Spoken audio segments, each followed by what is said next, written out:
Well, welcome everyone and welcome Madhu. Today we have a very, very special guest. For those of you who don't know her or already know her who are on the call or on Facebook right now, today we're interviewing the number one individual agent for all of eXp Realty.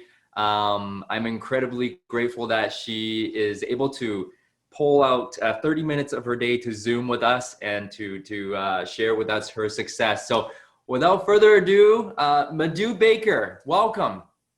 Thank you. Thank you. Thank you. Well, what a humbling experience to be here. Oh, no way. It's our pleasure. I'm actually really nervous, but thanks for jumping on today. You had been such a positive influence on myself.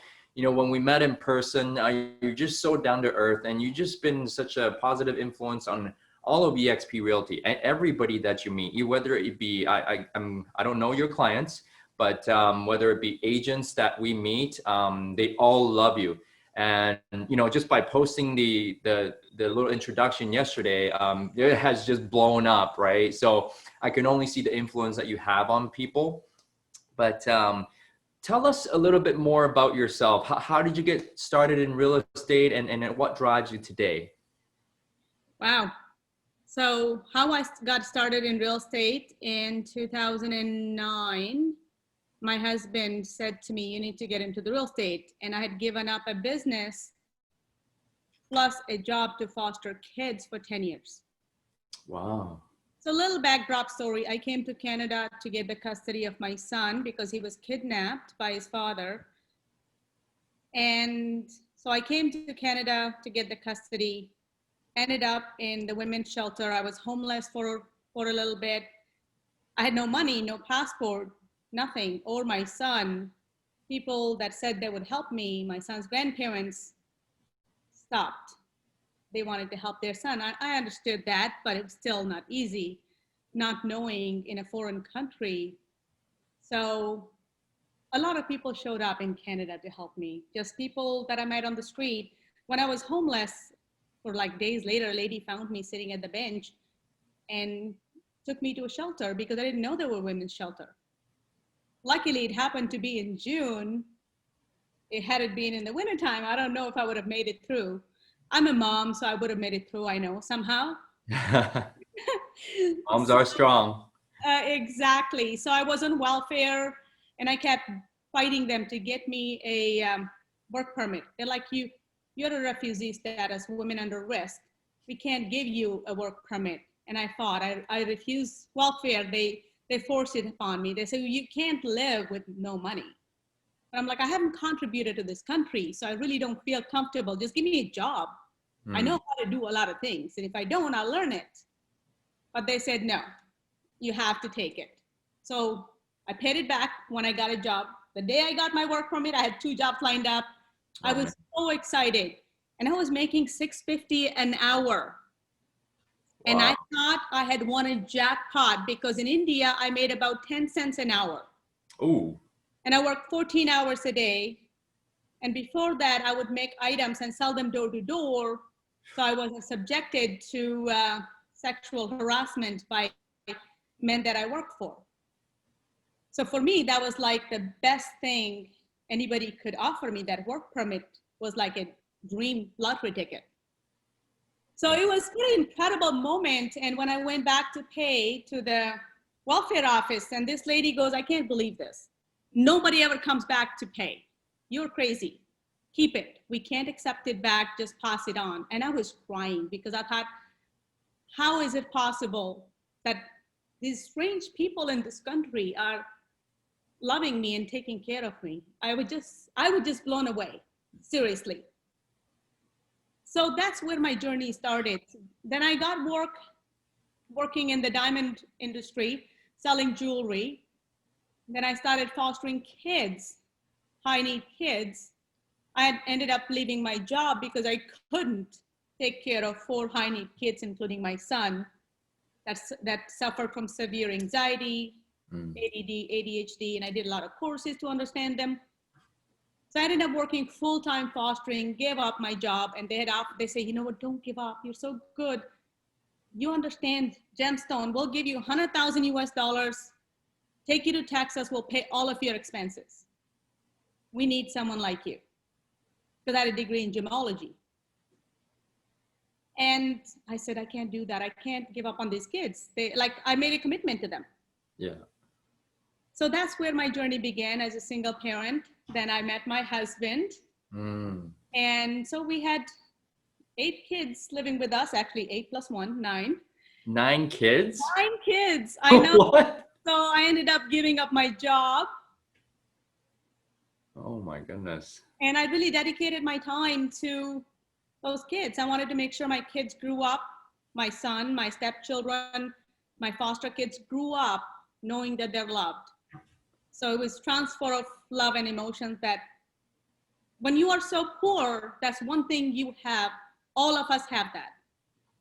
Regardless of the money, regardless of the language, regardless of the race, religion, culture, one thing we all have is this soul that we carry, that we can share with anybody we meet. And that's the foundation. You build those foundations. So, oh, thank you, Jen. But really, I didn't see myself as poor because I was making 10 cents an hour. I was taking care of my siblings and my parents. And then my sister had died of suicide. So a lot of those things are very close to my heart. Right? What a tough beginning you had. I mean, I didn't feel that though. I just felt that I was called to do that job, do it well. Absolutely. My father was instrumental in helping me understand some of those sayings. You remember even in the tough days, good days, he used to say, if you can't help somebody, don't make things worse for them. And it's such a simple thing. And he used to say, you know what? If you're going to hide one thing, you're going to have to lie 100 times to hide that one thing. So when you make a mistake, it's so much simpler to just show up and say, I'm sorry, it happened, and this is what I'm doing to fix it. That's amazing.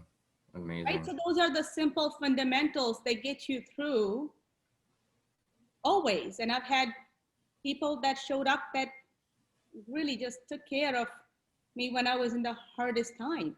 And they were not my immediate family. My immediate family didn't know that I was going through that. My goodness. Were they all back in India? Huh? Were they all back in India still? We're all back in India, yes. And my sister, she's just on the call. I'm so proud of her. And again, just to, so that's the story, that's the backdrop on who we become, right? It's not what we do, it's who we become to achieve what we want.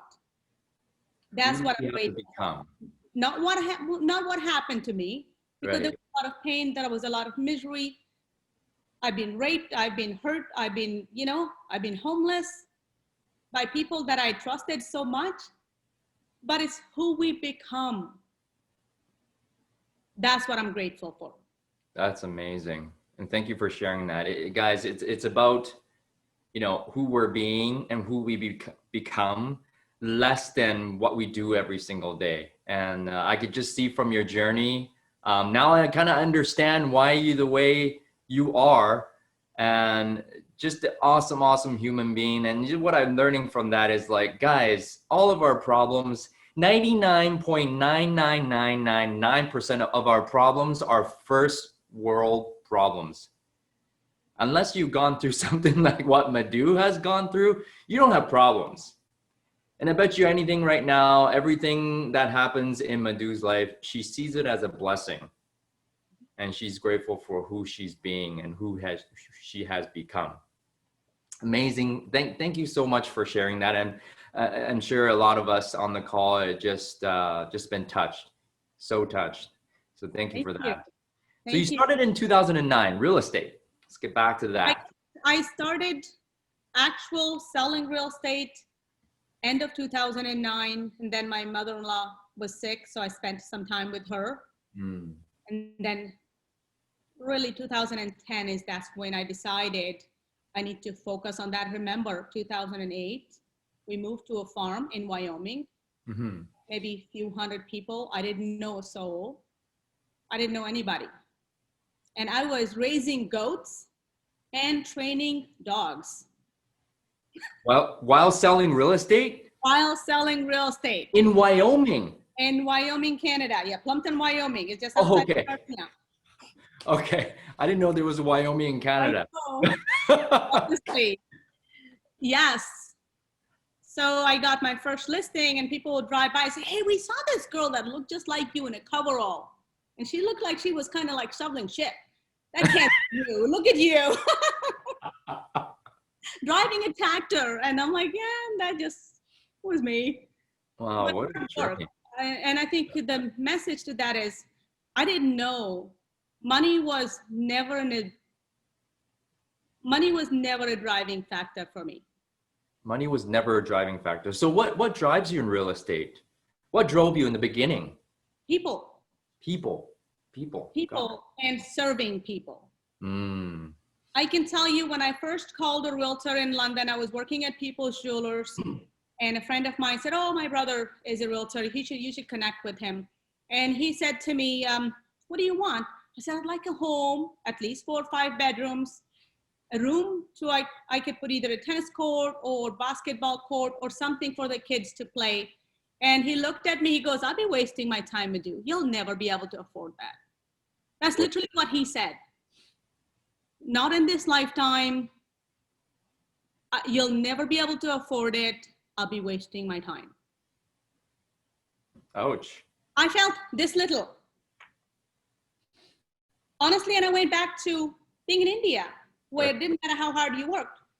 People expected certain favors from you just to pay you back what you've earned. So I felt this little. I went home and I literally bawled my eyes out. And then I thought, you know what? Break that. I can't swear here, right? Okay. You already did. Don't worry about it. And I was like, honestly, fuck off. Who are you to tell me what I can or can't afford? Right. All I wanted was a home for my kids. Wow. Honestly, that's all I wanted. And I was willing to work so hard. So I decided that day, no matter what industry I was in, I will never judge a person. If I don't feel they can afford it, I will find a way to help them get there. Amazing. I will explain to them what is required to afford something like that. And I will say, you know what? Looks like you can't afford it yet. That's great. You can't afford it yet. Yet. Right? That's so that's where, and I had no idea I'd ever be a realtor. I didn't know a thing about that. I never even owned a home. Like, my parents sold our home to pay for my sister's wedding, who is here watching from India right now. Oh. Only like midnight or 2 in the morning there, and she's here on the call. Oh, thank you for being here. Right? So that's where every time somebody made me feel that small, I had to go back to that inner strength. It is not for other people to decide what I can afford, what I can't afford. Amazing. They may tell me their opinion. It's just their opinion. I got to work harder. Right? And then when my husband said to me, you are so good. You're always giving advice to all of our friends how to sell their homes. You should get your real estate license. You are a natural salesperson. I take that as a compliment, because I think that's one of the highest compliment a salesperson can get, because that's a God's gift. We get to pair the right people to the right product. Right. And that's a beautiful thing. So that's how I started getting my real estate license. And I thought I hadn't even finished high school. I'm going to fail. Right. Seriously. And then I studied and I studied, and I drove to Kitchener every day from here. So like almost 2.5 hours every day. Drove there, drove back, drove there and drove back, because I wanted to get that done. And when I got my first listing, this is what I'm going to tell everybody. Don't worry about how you get 20, 25, 30, 40, 50 listings. Don't worry about that. Just go for that one. It's a foundation. It's a one thing I do every day to improve my, I'm always pushing my own limits. Nobody has to tell me. Every day, it doesn't matter how shitty I feel, how good I feel. I'm always doing one thing that is going to add value to either my life or somebody else's life. Wow. And We that makes you feel good. we say this a lot in the morning when we do our affirmations during the 5 a.m. club. Who can I serve today? And I think, Madhu, that's all you think about. What value can I add today? To whom can I add value to? And who can I help today? That's all you're thinking about. It's not about the money. No. I mean, mind you, incredible that you could actually earn over $1 million in Sarnia, Ontario, guys. Unreal. If somebody had told me 10 years ago, I would have said they are either on drugs or they don't know something. Honestly, I thought if I made $100,000, that would be like, I've made it. When I say I've made it, I have made it. I could die, because that was like an achievement. I know it may sound so small to some of you, but remember, it's coming from somebody who made less than $100 a month. Great. I made 1,000 rupees a month, and there is 3,400 rupees. No, actually there's 6,400 rupees in $100. Wow. That's incredible. And that was before I came to Canada. Well, I'm just speechless at how, I mean, did you always believe you could do what you do today? Or was it a progression? Like, okay, I'm going to go and make 100. I'm going to go and make 200. And all of a sudden, you know, you made $1 million. Did you always know?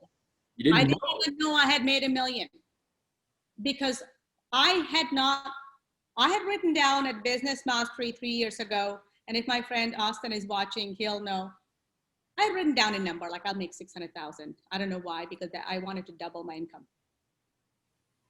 But I had written down, I am going to make the experience of my clients very enjoyable. They already use me anyways. They already trust me anyways. How can I now add that fun factor? How can I add extra value? And extra value doesn't always come with money.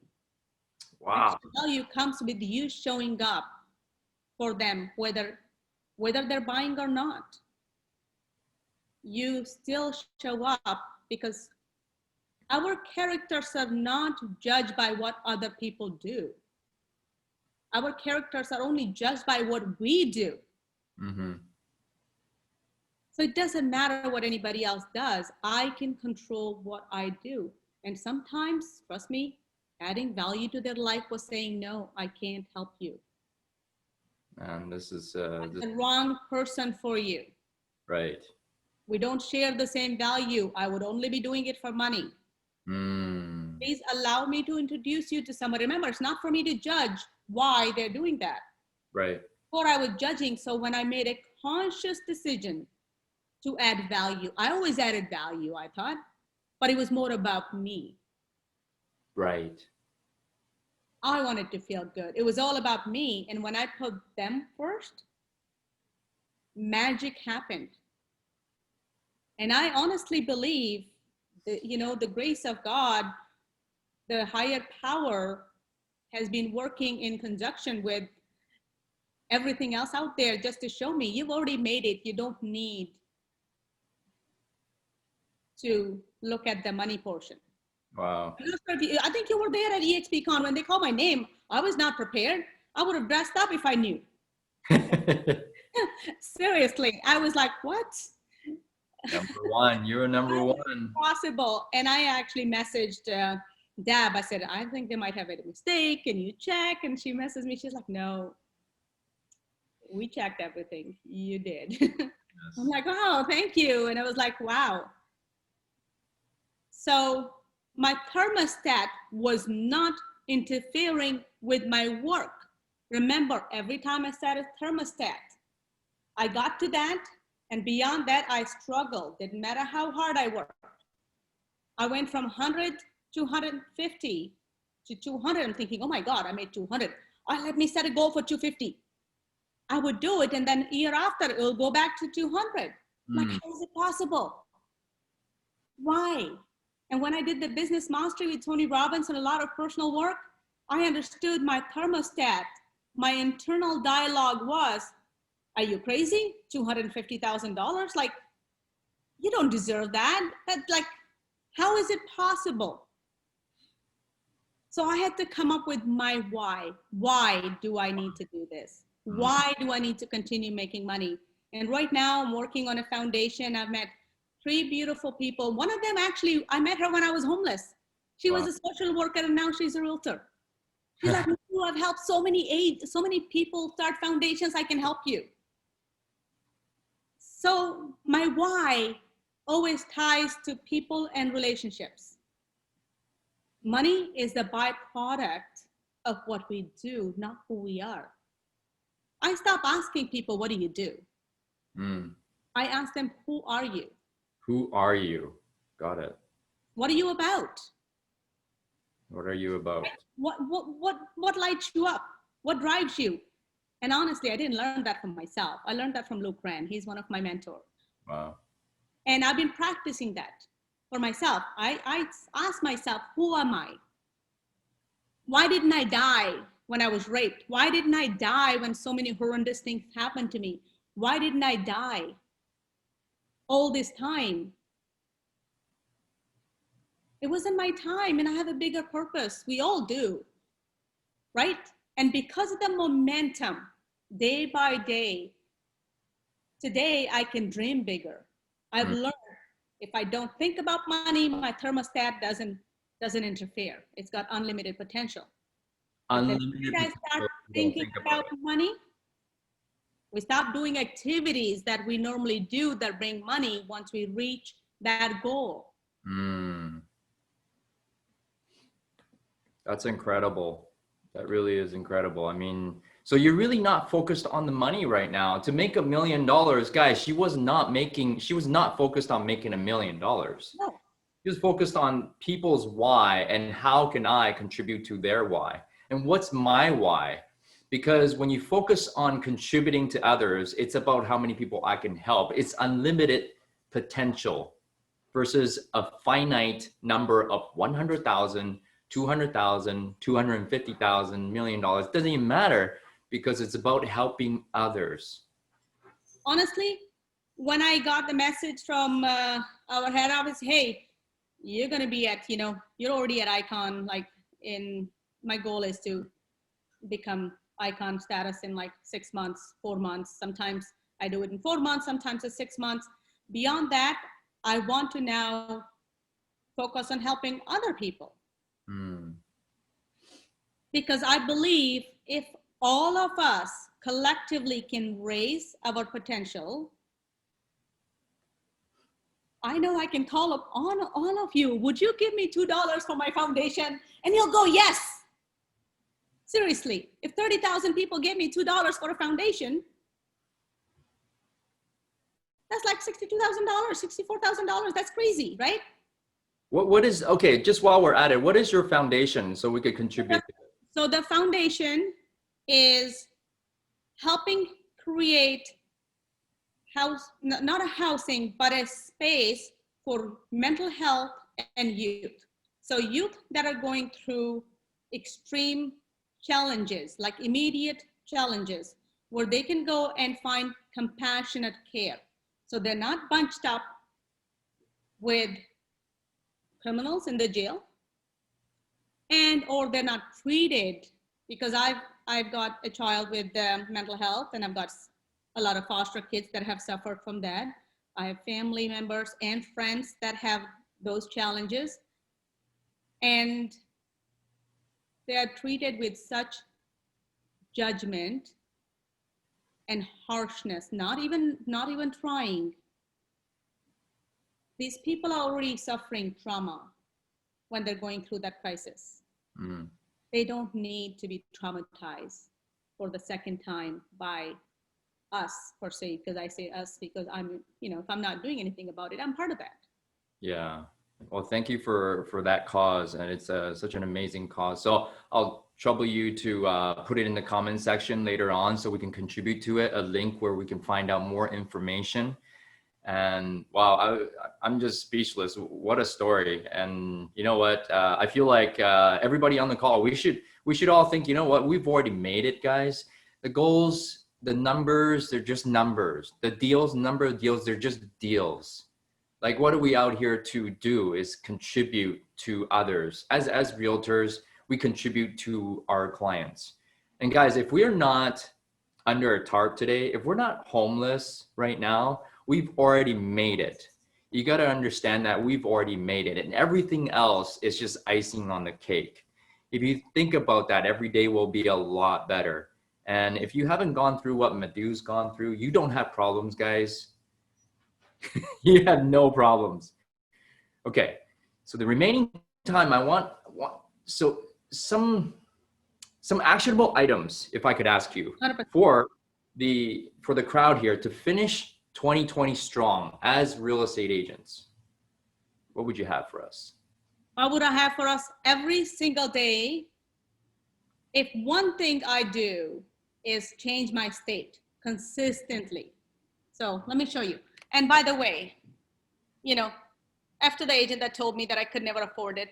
So this is my home. You probably can't see it properly. We live on a lakefront home. Oh my gosh. And we own multiple millions of dollar properties.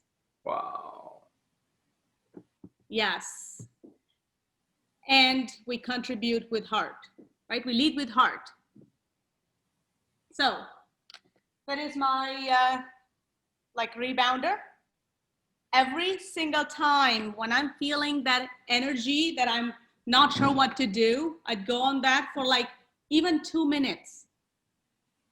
And I'm affirming to myself exactly what I am going to do. What am I going to do today? And when I'm going on listing appointments, I have this thing playing in my car, or I would be saying out loud, I am the best agent for these people. I'm going to take care of them. I'm going to take care of their interests. I will benefit them with everything I have. I'm an expert. So it's the internal dialogue that changes when we do that. Right? That's something I do every day, whether I'm going to go meet with the buyer, meet with the seller, period. And please, I do not coach, but yeah, I've been asked that before. Someday, maybe I will venture into that. But for the moment, I'm learning. I'm learning from all of you.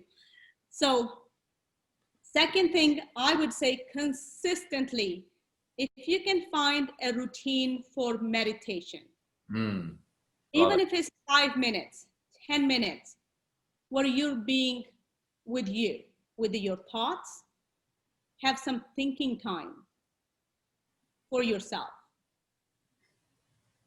It's so important, right? Because those internal dialogues are what stops us from making big decisions, not external dialogues. Because people don't have that power. Right.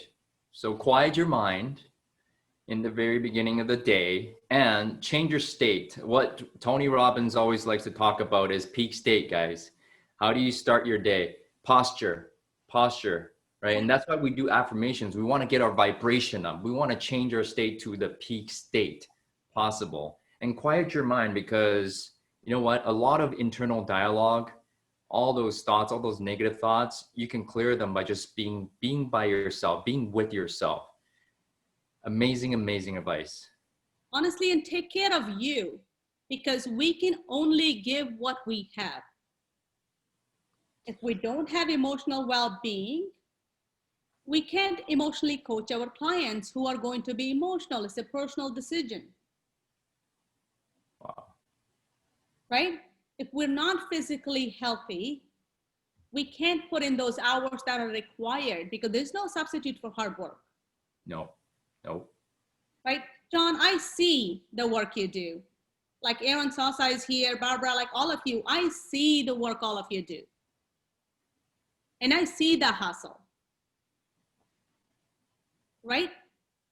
So there's no substitute for hard work, but work smart.